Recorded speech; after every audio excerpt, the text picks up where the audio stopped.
another edition of the CanDo Podcast. Today, it's my complete honor to welcome in one of my best friends in the whole world. I can't think of anyone who embodies the CanDo spirit more than my man, Marc Strohmaier. Marc, thanks for coming on today, buddy. My pleasure, AB. Thanks for having me. Listen, man, it's so great. And guys, I'm so excited to dive into Marc's story. He has been such a mentor to me, such a great friend, a true inspiration, a true leader. He's got the best attitude in the world. He's always, you know, I always like to say he's the rebel side of Adam. You know, I'm always the nicest guy in the world, and Marc's got this nice guy appearance, but inside he's a bulldog. And I'm just, you know, we met in college at Arizona State back in '95. I was a freshman. Marc had just transferred in after, you know, rehabbing from his injury, and we'll get into that in a minute. And literally, without being cliche-ish or too lovey-dovey, we're right around the corner, you know, just Valentine's Day passed. It really was love at first sight for me. And so, Marc, I can't thank you enough for your friendship. You've taught me so much over the years, and it's just awesome to have you on, man. And I can't wait to get in your story. I want you to tell, for those that don't know you, tell everybody a little bit about yourself and, you know, how we got to meet. Yeah. Well, you were the first official person I met. So you're actually my mentor as well. So you and I play off each other very well. It's a win-win relationship that we got. I like that I'm maybe the bulldog side of your personality. That's true, Adam. And maybe even worse than that, maybe like a shark side. Anyways, about me, I was a young man. I was living in Central California, and I was an athlete. I was playing football. And one day, during my junior year, coming home from football practice with my buddy, we got blindsided by a car that ran a stop sign, and my buddy didn't make it, and I ended up breaking my neck at the C4 level, and changed my world overnight. Not overnight, within the blink of an eye, and that was a long time ago. So I went to rehab for a while, and went back to high school, finished up my senior year. And then I moved and that was in Central California, Fresno area. And then I moved to the Bay Area. Didn't know what I wanted to do. So started just taking 2 classes a semester at a community college for a couple years. And then my younger brother was very fortunate enough to get a football scholarship to Arizona State University. And he came to Tempe and played here for 2 years. I came out and visited one time, fell in love with it, came back home, said I'm going back there next year once I polish up on some classes, get my grades back up. And I did. I came over in the spring semester of '95.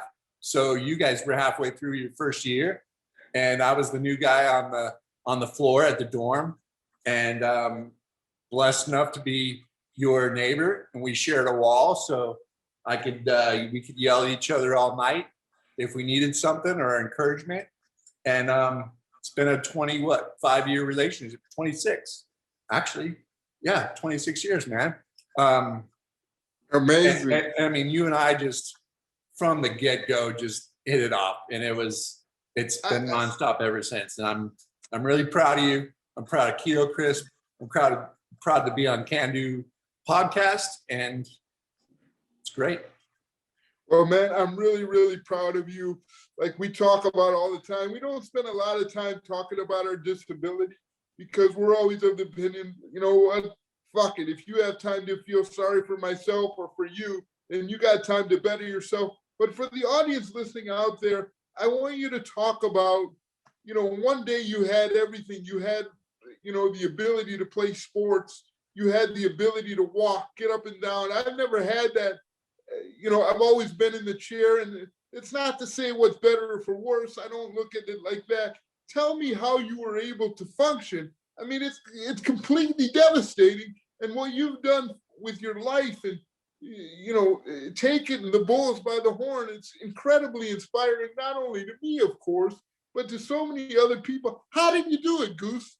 And I'll tell you where we come up with the nickname Goose, because Marc has a passion for sharks, and he is a shark. And, one day we're just throwing around names, and it came to Goose, Shark, Goose, I don't know. So, no, I think it went like this. I think it was, from what I remember, I mean, we have different memories, of course, and kill a lot of brain cells between now and then. But I think it was DJ used to call me Marcus, because that was back, remember Two Live Crew, and they had Marcus, my brother Marcus was one of the rappers. So I was Marcus for a while, and then just got shortened to Goose. Yeah. So it's just Goose or Goose Rock. So, and that, you're the only one that calls me that. So it's very affectionate, and it's very appropriate, and it makes me smile every time I hear it. The question, how did I adjust? You and I have spent a lot of time together, and a lot of that time we have not debated, but have discussed what is the benefit. Is it better to be born this way, or to have had 16 years of the ability to move? And we both have our own opinions on that. So what happened to me, I consider myself thankful that I did at least have 16 years to do some things that you have never done, which is, not that I'm rubbing it in, but, I got to do some things. I got to participate in some things and hurt myself in ways that you haven't, or whatever. And I had some hobbies, and I was very physically active. And when it happened to me, it's very interesting. We're talking about this now. My mom kept a journal starting the day after I got injured in this little black book. And first she kept it to just keep track of the people that came by, so that she can say, hey, Marc, so-and-so came by, or whatever. And it morphed into a journal where people would write things in there. And for a long time, I mean, it wasn't clear if I was going to survive or not. So they were very heartfelt messages. And about a week ago, I started remembering, I remembered I had these journals, and I busted them out just the other day and started reading them. And man, really brought back a lot of memories, not good memories, but memories that have told me how far I have come. And I'll tell you that to the moment leading up to meeting you, I hadn't probably quite accepted everything that had happened to me. And that was 7 years after my injury.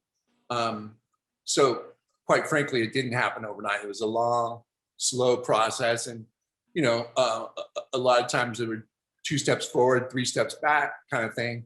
But once I got to Arizona State, found my tribe, found my crew, immersed myself in a place where I really wanted to live.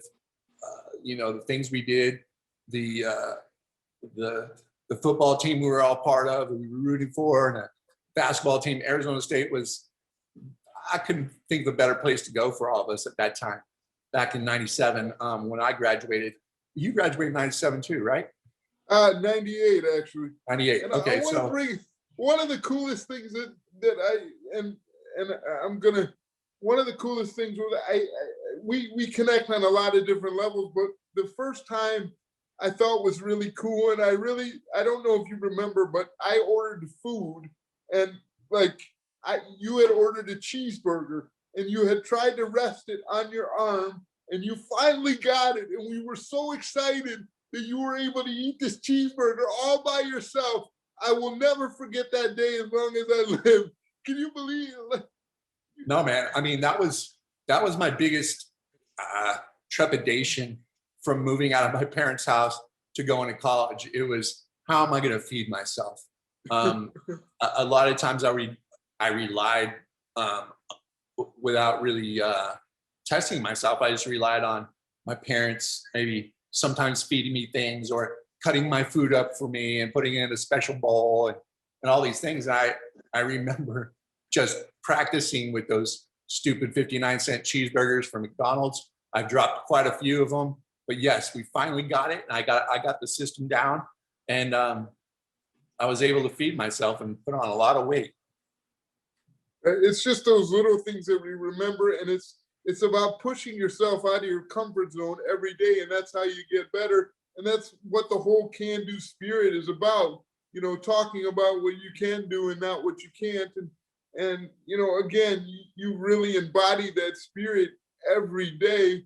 For you, what has been the most challenging part of this unique experience that you're now in 30 plus years into it? It never ends. That's one part of it, is it just never ends. The learning process, trials and errors, mistakes I made. I just had a procedure done in September that did some things to my intestines. Actually, I think didn't Noah have a bag on his stomach for a minute? Yes. Okay. Yeah. So you guys understand the full ramifications of that, and there's a learning process. There's some. It's new for me, and so I'm still learning it. Actually, taking advantage of this pandemic time has been actually. I don't want to use the wrong words, because I know a lot of people are suffering. A lot of people are their lives are turned upside down, or their lives are over because of it. I've been able to, thankfully, turn this time into something productive. I think that's one of my gifts. I've been able to see the silver lining in things, and as well as you. I mean, we're both, I think people would generally categorize us as positive people for the most part. We've got our days, you know what I mean?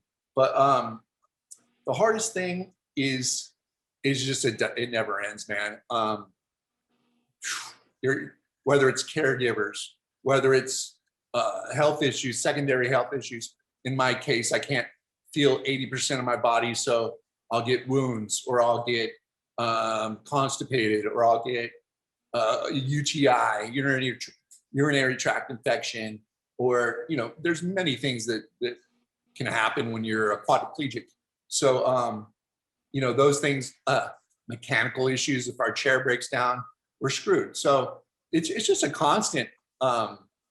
It's a marathon, man. It's a constant marathon.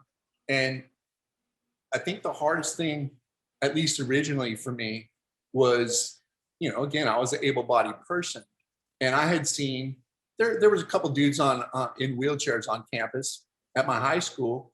I didn't know well, but I'd see them here and there. And I remember in my head, my little stupid 16-year-old head, thinking, oh, what a bummer, man. Those guys can't ride a skateboard or ride a motorcycle, or play football or run or swim. And that was the depth of my knowledge. And then overnight, I am thrust. Now, I didn't know what happened to me for a few weeks. It took me a while to come to the realization of what really happened and where my life was going after I got injured. But what really opened up my eyes was, hey, man, if not walking was my biggest issue, it'd be a piece of cake. But there's all these other factors you got to consider, such as hiring and firing and managing caregivers. You and I had great time in college sharing some caregivers who worked for both of us. And that was awesome, because sometimes I would need a little extra help, and you'd have someone that needed a little extra work, and we'd share, and we never, basically never got stranded. And we had some really fun times with some of our caregivers. And then we got some, nightmare stories as well, which is fun to laugh about now. But, it's just that's probably the biggest takeaway is when you have a serious disability like you and I, where it's very visible and very physical, it never ends, never goes away. It's every morning we wake up, man, we got to start over and do it again. Right. Well, one of the things that I admire about you, and I'm fortunate in my life, is to look at the silver lining in things and how appreciative we are for even the littlest of things. And that's really in life a wonderful gift that I'm so grateful for. And why I'm so into people is because we are surrounded, and we need people in our life to just help us do the littlest things, like putting our shoes and socks on. And I'm just drawn to people and fascinated by how people feel, how they think, how I can make them feel better, how I can add some joy to their life. And talk to me about your relationships now with people versus when you were able. I think that's really important to cover because we depend on people now more than ever. And you have a great gift of being able to communicate to people so well and connect, as do I. And I want you to share your thoughts on that topic. Yeah, that's a great question. I think my relationship with people has changed in one way. I know for sure is, well, it may not be with other people so much. I don't know if I'm answering this question correctly, but just say whatever. Yeah, no. What I've found is man, don't take things for granted. Don't take anything for granted. Right now, I'm looking at my computer and my eyes work and my ears work and I can hear you. I'm not deaf or blind. I can breathe. I'm not what? I can breathe. I actually, for my first, 2 months of my injury, I was on a ventilator, so I couldn't even breathe. The machine was breathing for me. So the fact I can breathe, and sometimes I still take that for granted. So being able to, geez, you and I would do anything to have a day where we could go, do something fun, dunk a basketball or swim or kick somebody in the balls or whatever we want to do. And we would do it. We'd have a great time. But when you're doing, when it becomes norm, it's easy to take things for granted. And I would just stress that to people that are able-bodied, people that aren't able-bodied, or they got one disability that's different than somebody else. We all wish we could, you see a blind person walking around, you're like, oh man, that would be really tough to deal with. And then, I'm thankful for my eyes. I can see beautiful things and girls and cars and art and all that sort of things. And then people who can't hear great music or a game or talk like you and I are talking right now. So there's always something that you can be grateful for, and don't take anything for granted. The other part of that is, this word just popped in my head and it disappeared. There is always someone worse off than you. I remember when I was in rehab, and I was in this big rehab center, and they had 4 of us in one room, and we're all quadriplegics, and it was all, we're all mangled up in some way. Some of us on ventilators, some not. And one day, actually there was only 3 of us in a room, but there was an empty bed next to me, and they had these curtains were basically our walls. And this one night they wheeled this dude in, and I didn't see him. I was trying to fall asleep, and this dude moaned and groaned all night. And he was just drove me nuts. I was pissed. I actually never met the dude, and I hated him, and because I didn't get my sleep, and I was just like, God, what kind of jerk would come in and just moan all night long? So I was getting up the next morning. My nurse was getting me prepared for physical therapy or whatever it was, and the curtains weren't closed all the way. There was about a 2-foot gap, and they wheeled this guy by, who again I hadn't seen.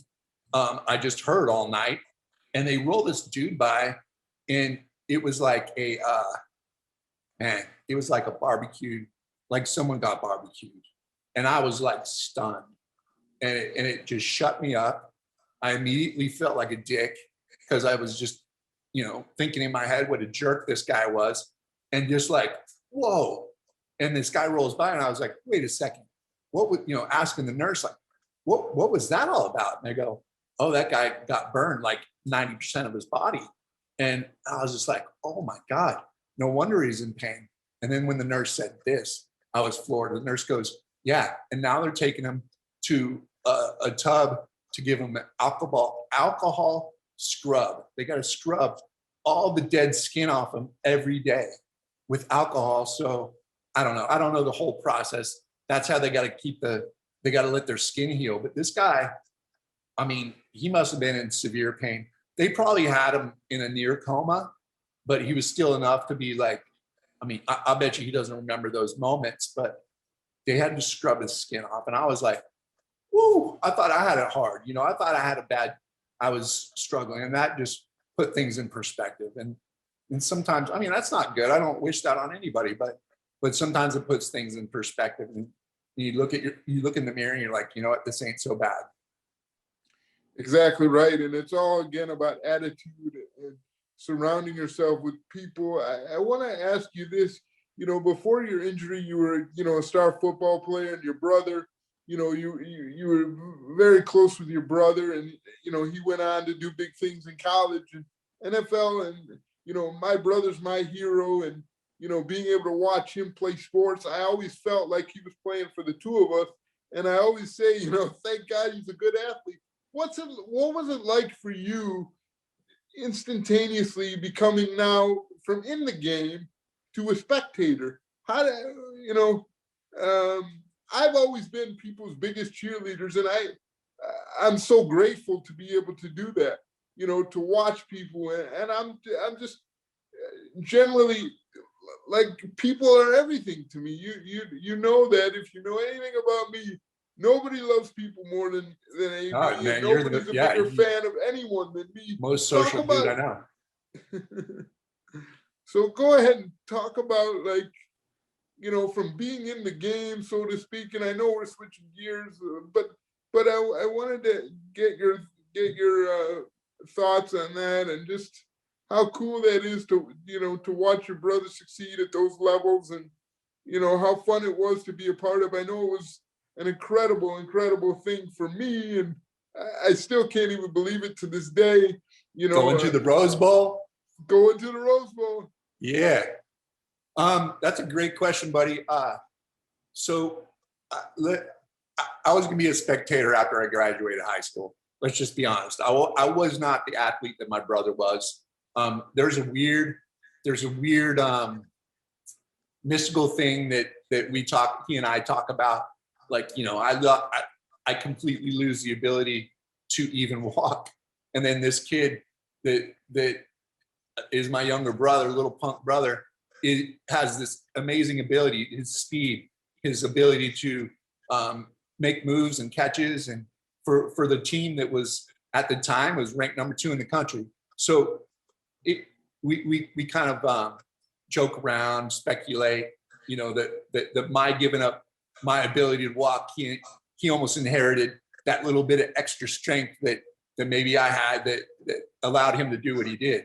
So I was going to be a spectator. I wasn't going to be playing Division I college football. Maybe a community college if I was lucky, and then see what happens there. But Keith was very fortunate to, he was good as a sophomore. So he vaulted, and he was immediately recruited, and got to go to Arizona State. At the time was, kind of a unknown school at the time. And then, as I said, he played 2 years there before I came in. Actually, he redshirted 2, so he was there 3 years before I came in. And I got to see his junior and senior year, and those were the best.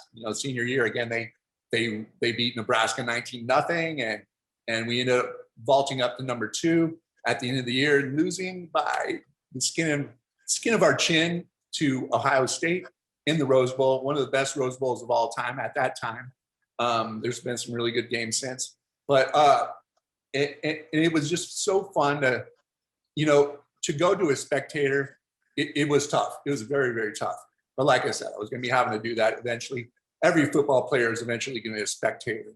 Even Tom Brady's going to have to retire sometime.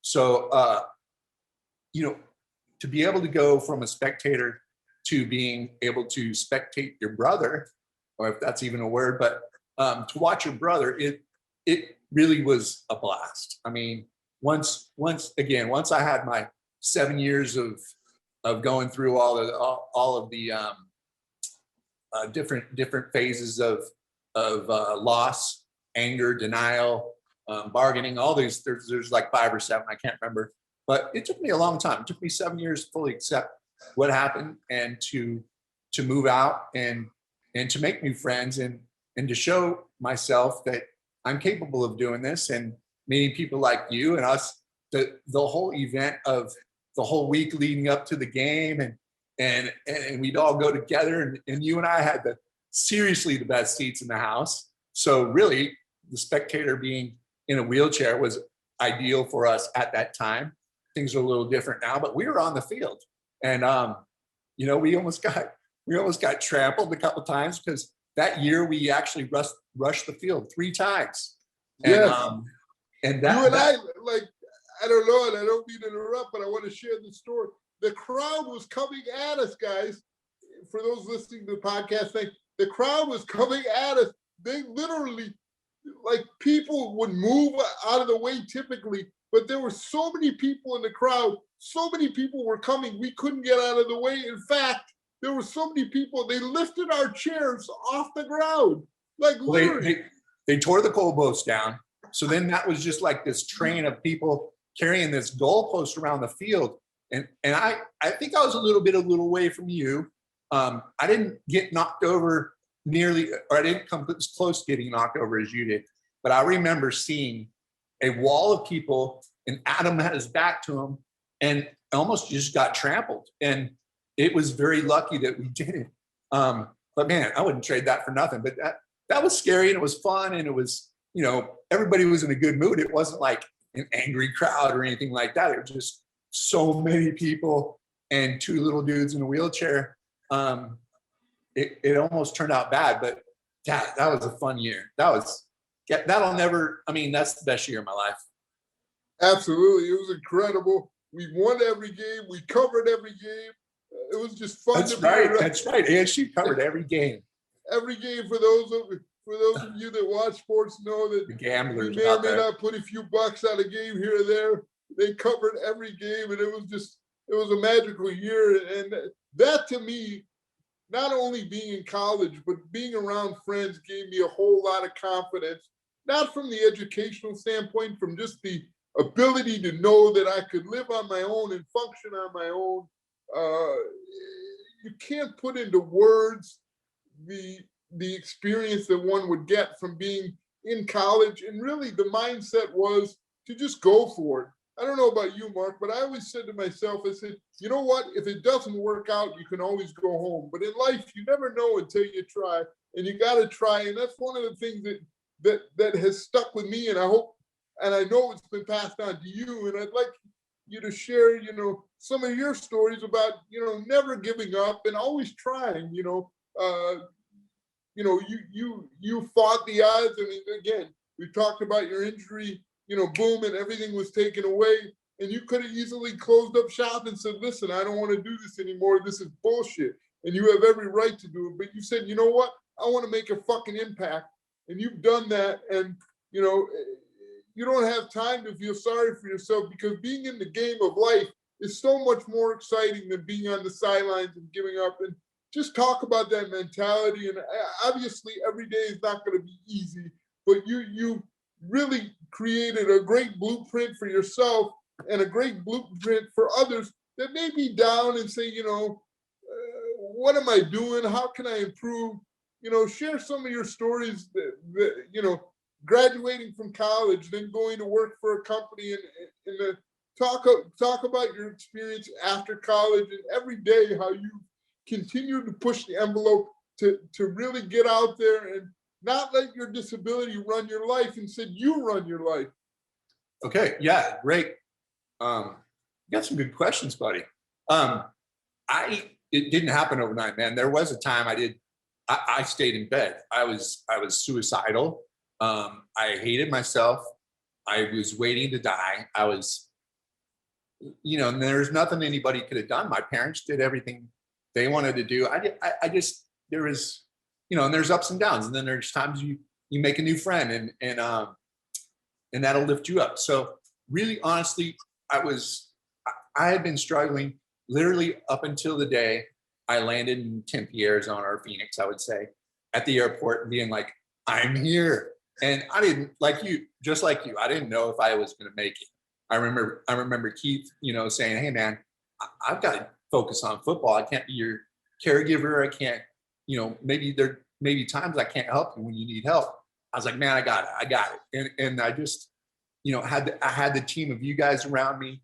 I also, while you were asking that question, reminded me of some things that you and I have done specifically. And you and I spent a lot of time together. I also spent a lot of time watching. Your room was the social room where everybody went. You had the video games back in the day, and you always had a way, especially DJ, you guys would come up with games where, where after you guys came up with these rules of these games, it was a pretty even game. And there's a lot of yelling and screaming and talking shit and video games. And I don't know how many controllers you guys smashed against the walls, but it was so fun to be over there and watching you guys compete, whether it was a stupid basketball game. You and I invented that football game. There was a football game. Yeah, remember that when we each had helmets on? We fucking put helmets on like a bunch of assholes, and we ran into each other. Headbutted. Yeah, we headbutted each other with helmets. But there was another, like a football game we played in the parking lot where we were cutting each other off. I can't remember how we played it, but just always just doing stupid stuff and just constantly other things that you and I did where you and I were spending time together, and one of us would drop something, your keys, and maybe your keys would fall onto your foot plate. And then I'd be like, oh shit. All right, well, tip your chair back. Maybe if I do this, and there are some impossible things we did, bro. And we would do it, and you and I would celebrate like we just won the Super Bowl. And we'd be screaming, God damn it, we can't be stopped. We can't be stopped. And we just, oh, dude, that was so fun. No, it's just, guys, listening out there, it's all about the mind and really just wanting to get after it. There's no real secret sauce. And on this podcast, you're not going to hear any, like, just the stories within the stories motivate you to be better. Like, I always say, listen, I just wanted to be like everybody else, and you just fucking figure it out. There's no... Well, you just make it a game. Just make life. That's all we do, dude. You make it a game. You make it fun. Let's fucking go, We go to Vegas. We race through the crowd and talk shit to each other. You can't drive as fast as me, and running into stuff and hurting ourselves. And dude, it was great, dude. We were a great team, and that group of people that we got to know and love, and the group of people that were on that football team that were our second family. It was an amazing time, dude. I wish we could go relive it over. But so then after graduation, joining the real world, I ended up working for a home builder for a while, which was great. I graduated with a marketing degree, and I loved it. It was a good job. It was a great job, but I wasn't passionate about it. And then, not to get like super corny, but really what triggered my decision to go back to school was 9/11.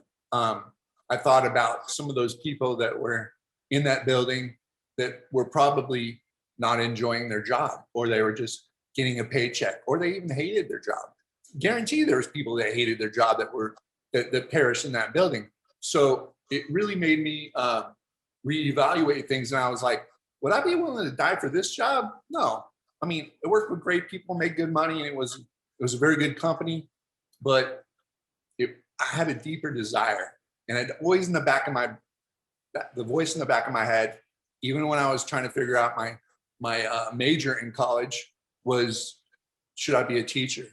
And then when you're in college, it's like, teachers don't make anything. I don't want to be a teacher. I want to get a business degree, So that's what I did. Pursued that at ASU, did it, earned it, score.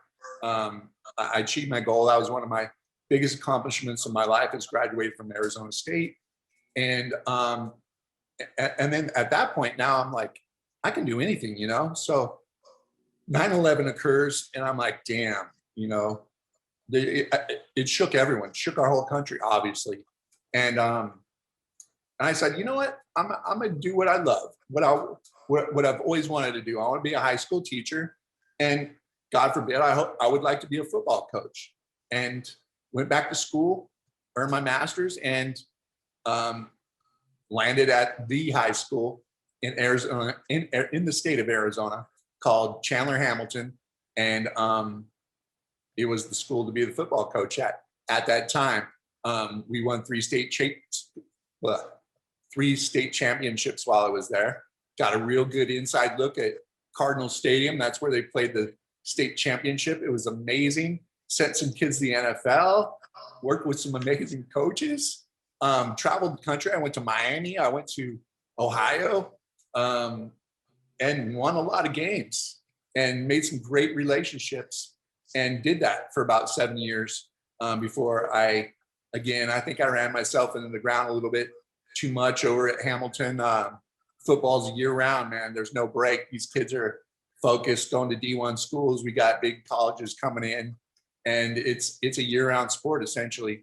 There's no off season. There's a lot of working out, and I think I just overdid it, and I had some secondary health issues, and it caused me to need to step away from that, and so that sucked. But man, again, I squeezed every drop out of that that I could, and wouldn't change a thing. Made some great people, great friends, and did a lot of winning of football there too. Keith and I coached at Hamilton over there at the same time. And that was very special for both of us, and got a couple championship rings, and man, it's great. And Marc, you're every day you teach everybody that you meet with your attitude, with what you can do. What advice would you give somebody that, is just had an injury or is going through a difficult time, like everybody is in this pandemic? I know it's been a real challenging year for myself because I'm so into people and being out, and then being kind of not stuck, but here in California, the rules are a little bit more restrictive than maybe some other states. So I've found myself a lot of times, indoors, and it's been a unique kind of challenging situation for myself. But what advice would you give somebody that may have an injury or is feeling down or overwhelmed? And, because you've answered the bell each and every time, whether it was obviously dealing with your injury, career changes, dealing with caregivers.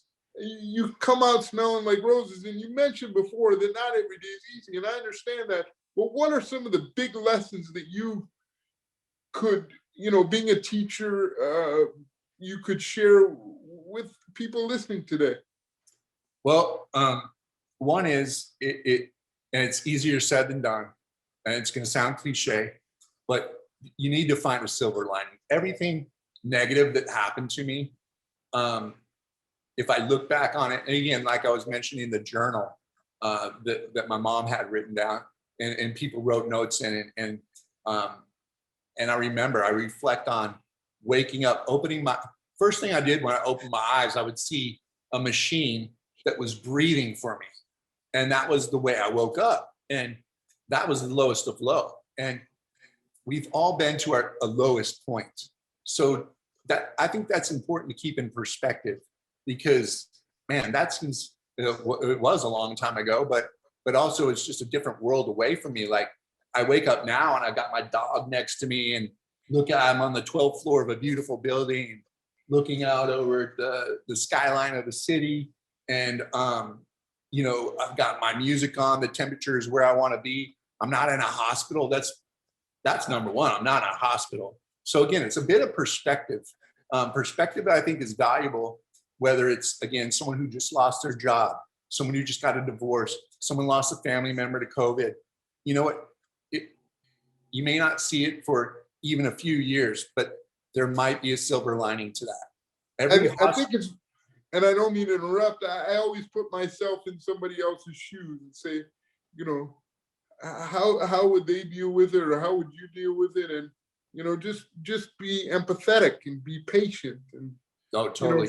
Show love. Well, empathy is something I think we all need to work on in this country. It's been a little bit difficult. There's a lot of, a year of a president vote, or election year. That's what they call it. Couldn't think of the word. And that just was crazy. I'm so glad that's over. But yeah, everybody, we all need help sometimes, man. Even think of like someone immensely successful, Tom Brady. Let's just go with him. He's pretty high up there. Nick Saban. Actually, let me ask you a question on that, yeah. But we'll get back to it.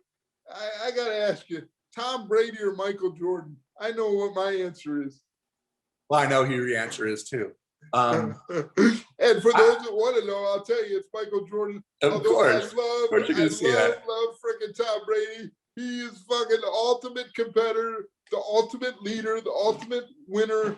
I mean, the guy is prepared beyond preparation. He's preparing preparation.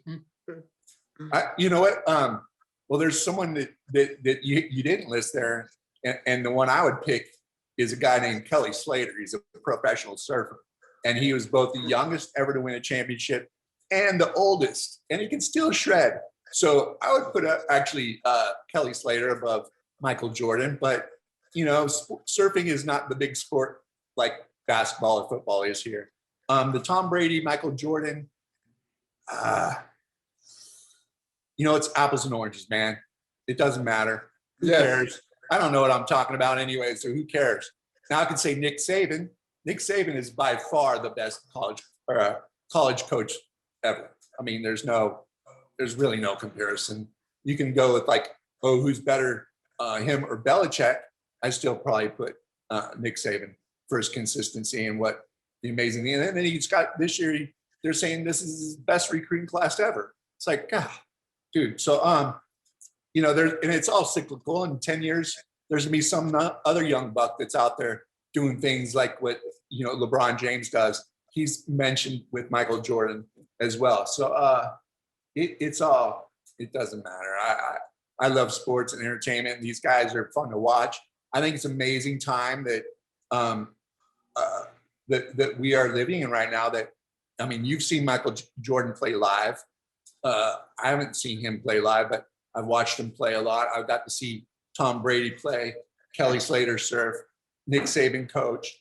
We're alive when the best of the best are doing their thing, and it's amazing.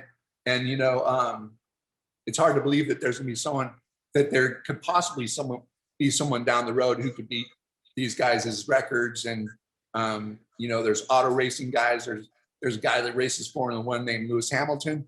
He's unstoppable. He did some things that broke some records that people thought were impossible as well. So we're seeing it all. It's a very interesting time to be alive, even though 2020 was a dumpster fire. But you know, again, that's perspective, man. Going forward, I hope we can appreciate what we do eventually get back to as normal as possible. And we can look back on 2020 and go like, "Ooh, what were the lessons there?" And not all of them are going to be good or positive, but I think there's going to be silver linings in everything. And again, even if it brings us to perspective as far as like, you know, like I can't wait to go to a packed stadium again, if that even ever happens, but I think it will. You know, you don't know what you got until it's gone, man. Right, exactly. And I couldn't have said it better myself. To back up a little bit, Marc, I want the audience to see your T-shirt, and I want you to talk a little bit about that. Marc, one of the things that I admire about Marc is he's always looking to improve, to better himself, but not necessarily himself, better others. Marc, talk as we wrap it up here a little bit, and we could go on for hours, and we'll have you on again. This is good. Have me back on. Let's do round 2 someday.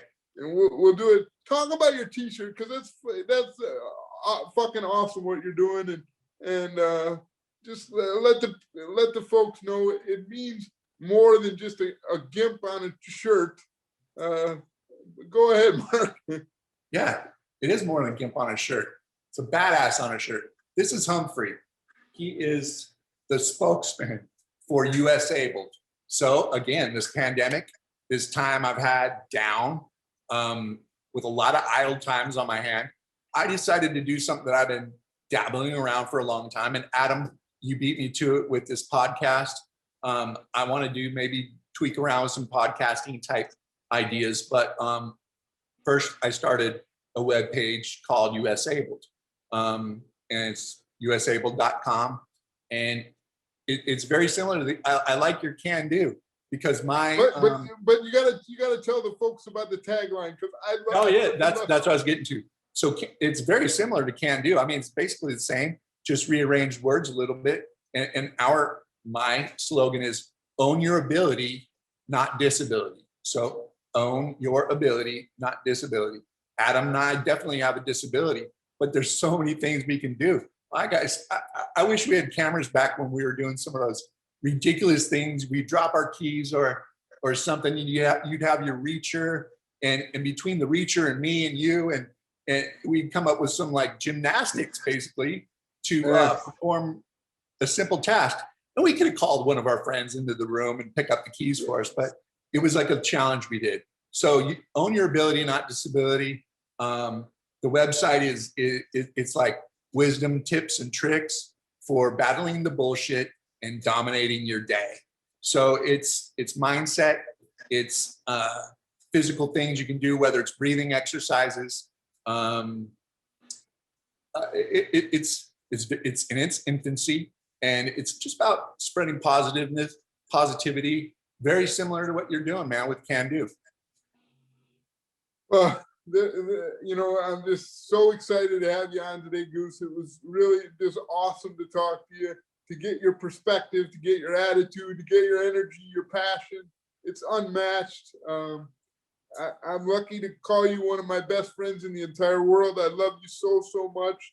I'm so proud of you each and every day for what you've done and what you will continue to do each and every day, kicking ass and taking names and helping people along the way. Because at the end of the day, we're all people just looking to have fun and just keep it simple, just keep a smile on your face, keep picking each other up, and having some fun. Life is all about having fun. Yeah, I think it's important for me to mention that this website that I created, usable.com, it's really written to my. If nobody reads it but myself, that's fine. It's written to a theoretical younger version of myself that I wish I would have had some of these tips and tricks. Again, some things that products that work for us, products that don't work for us, things to avoid. When I write it, I have a younger version of myself as the audience, and hopefully that resonates with other people. Yeah, I mean, for sure it will, because there's so many people, unfortunately, that have get injured every day, and they're looking for guidance and looking for help. And I know for me, when somebody asks me questions, like people when I was a kid, they always used to say, "Well, does it bother you when they stare and look at you?" And I say, no, not at all, because that means they fucking care and they want to learn more. And you and I believe, have very similar beliefs that things happen for a reason. As crazy and as messed up as it is in life, and we've all been through, some challenges, and things of that nature. But it's how you respond and how you react and how you can help people really make an impact. And I'm so grateful to be in the position that I am today, and I know.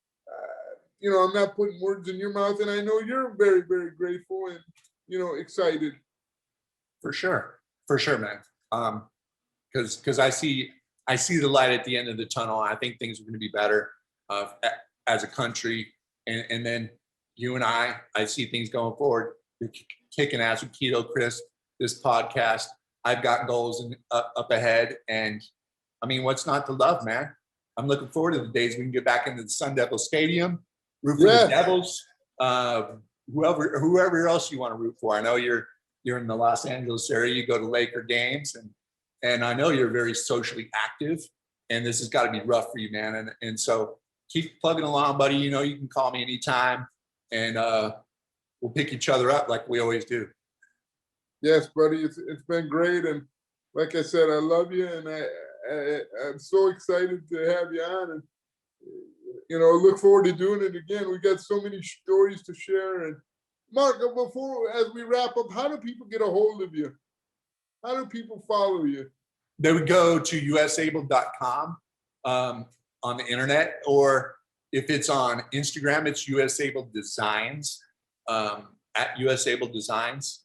That's really it. I haven't, I'm kind of in the background. Again, Humphrey is our spokesman, and I kind of use him as my alter ego.